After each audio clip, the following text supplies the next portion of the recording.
notre invité politique ce matin, c'est Marc Fesneau. Bonjour. Bonjour. À la réforme des retraites, puisque là aussi, on aimerait avoir de votre part plus de précisions sur le calendrier parlementaire. C'est bien le texte du gouvernement qui sera examiné lundi, puisque la commission spéciale a acté hier qu'elle ne pourrait pas aller au bout de ses travaux. Est-ce que c'est un échec pour le travail parlementaire ? Non, ce n'est pas un échec pour le travail parlementaire. Je vois bien où veulent nous emmener les députés, en particulier ceux de la France Insoumise, parce que je reconnais que dans les oppositions, il y a des députés qui portent un autre projet, mais qui essayent de le défendre.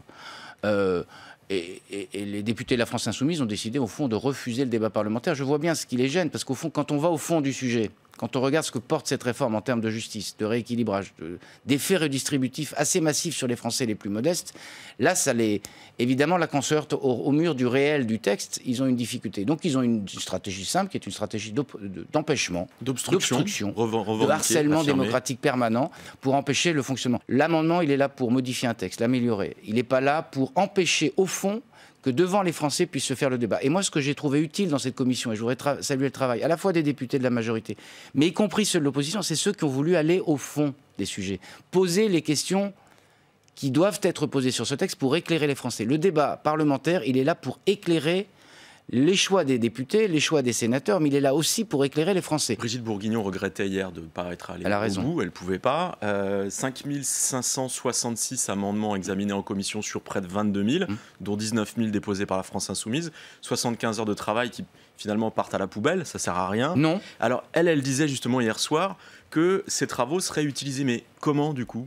D'abord, il y a des amendements qui ont été votés. Ils ont été votés, comme ça ne va pas au bout, c'est le texte gouvernemental effectivement qui revient.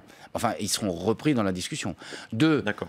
C'est aussi simple que ça. Enfin, on doit ça aux parlementaires. Je signale d'ailleurs que c'est des amendements ou de la majorité ou de l'opposition qui ont pu être pris pour affiner des choses, pour préciser des choses.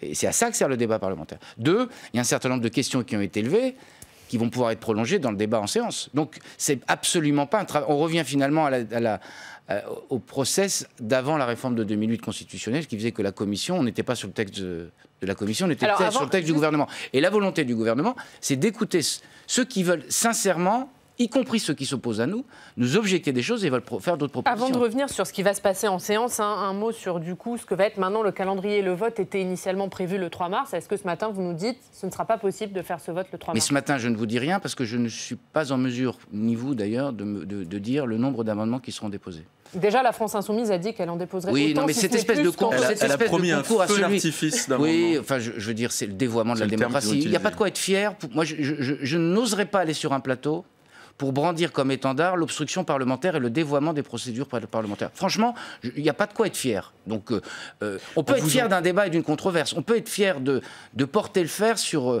une controverse politique. Il n'y a pas de quoi être fier d'empêcher des parlements. Ils sont 17. Il y en a 560 autres qui ont peut-être envie de parler du sujet. Et donc, on va, nous, faire en sorte de parler du sujet parce que sujet contre sujet, réforme contre contre-réforme, je sais de quel côté est la vérité, la responsabilité et la justice du projet. Là, il y a 2 semaines d'examen qui sont prévues pour la réforme des retraites. Est-ce que vous dites, oui, on pourra examiner le texte plus longtemps que les 2 semaines prévues ? Mais on sait très bien quel est le calendrier, on sait très bien à quel moment est la rupture liée aux élections municipales.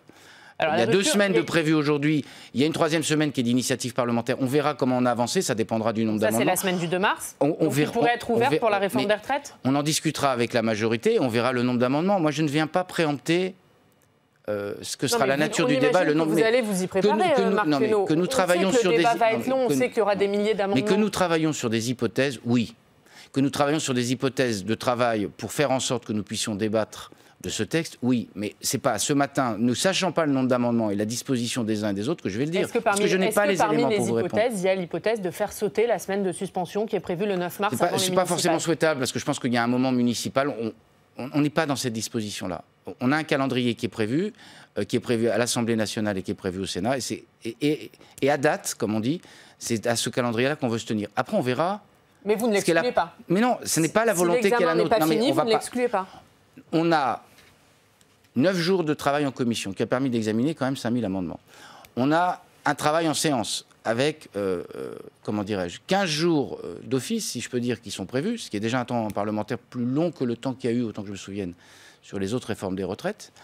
Ça doit permettre de travailler sereinement et de permettre à chacun d'exposer ses arguments.